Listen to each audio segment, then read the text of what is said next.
When I started in my coaching career, I was always a little bit baffled and surprised on how the evaluation was so thin on goaltenders.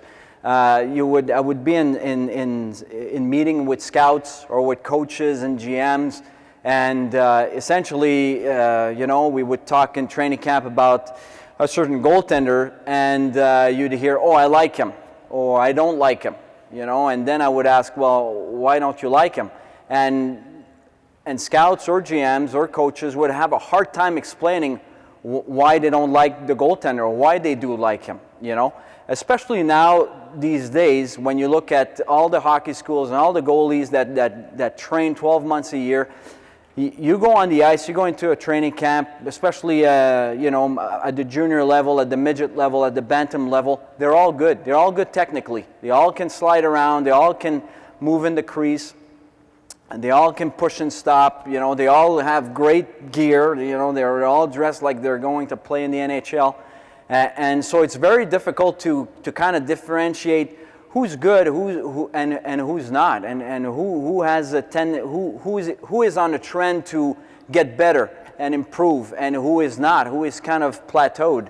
So when I started coaching in the mid-90s, that's one thing I wanted to kind of figure out. How can I objectively have arguments to say that this goaltender is doing good or this goaltender is not doing good, apart from just the save percentage and the goals against average? Because for me, you can be on a great team and have a great save percentage and have a great goals against average, but not necessarily be an efficient goaltender, okay? And you can be on a weak team and not have a great save percentage, not have a great goals against average just because of the context you're in. But when you really break down the game, you can see that you're a difference maker. You're a good goalie. Okay, so I wanted to kind of find out a way to kind of objectively figure that out, and when I started collecting all that information over the years, I started to break down the game in different areas where I felt those particular areas were important. Were important areas where a goaltender had to be great to really help the team win and get points for his team.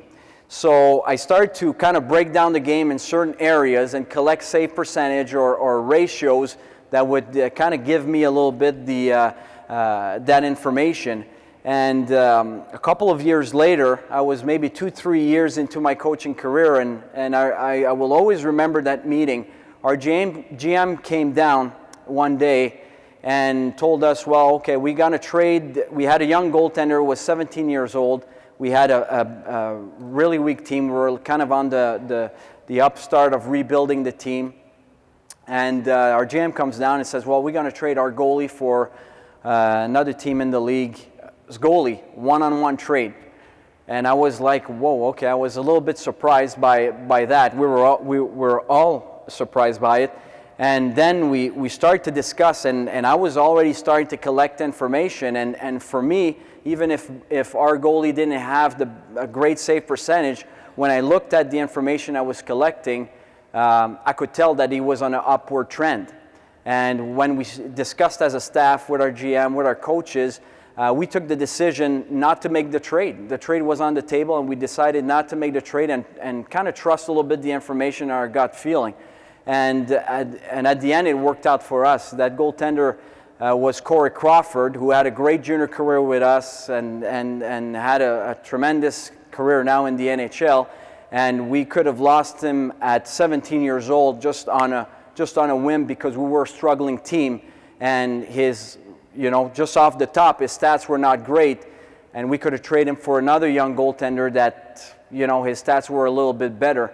But because of a little bit that information mixed with everybody's opinion and mixed with our discussions, made us take the right decision. So we were lucky in that sense, but it pushed me to kind of break the game even more and find even more areas where I could have objective numbers where I could really see trends and see where our guys are going, if our guys are doing good or not doing good. So essentially today what I'm going to do is I'm going to present a little bit that information to you.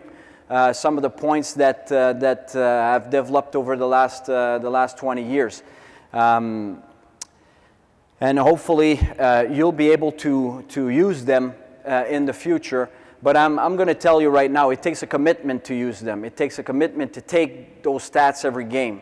It takes a commitment to have somebody responsible for that. And it takes a commitment to really trust that information also when it comes down to making decisions on personnel or who's going to play the next game, or trades, or cutting a guy or not releasing a guy. Okay? So essentially, these are the key statistical characteristic of performers that I have identified over the years. Obviously, the save percentage, which is kind of a standard, the potential win ratio, the hot, solid, okay, bad 10-game ratio, and all this, I'm going to explain this, and it's going to be a lot clearer than just the name here. Straight shot efficiency, rebound control efficiency, rush and low passing play efficiency, dangerous shot efficiency. These are more scoring chances, but I've broken down the scoring chances in two areas. There's scoring chances and there's grade A scoring chances.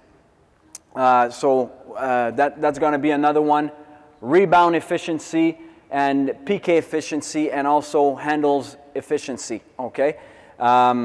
All these elements are, there's a lot of them that when you sit down and you mark games that kind of fold one into the other. So it's not, it looks like a lot of stuff, but in reality it's not that much, because a lot of it is, like a dangerous shot can be a grade A and can be a rebound, so you can have three categories that are covered right there when you kind of figure out the efficiencies of the guys. So I'm going to start right now with the save percentage here, okay, which is a standard evaluation tool that's been used for the longest time, in hockey. The NHL average last year was .914. One of the big things is that when we look at save percentage is what's the league average? For example, I'm going to talk about the Q because that's where I've coached before coaching in the NHL. But I look at the Q in the last few years, and I think the best goalie in the Q had like a .97 save percentage. So when you look at most of the other guys, there's a bunch of guys that are under 900. So if you're just looking straight out at the save percentage and you say, well, my goalie is 895, he needs to be over 900, he needs to be at 910. Yes, we all want our guys to be there, but when you look at the league average, maybe the league average is just 899. It's just 900. So is it realistic to ask your guy to be a 910 goalie when the league, for different reasons, is an offensive league? There's a lack of good defensemen, or maybe there's a lack of good goalies. But at the end of the day, you still have to have a realistic standard for your guys to attain.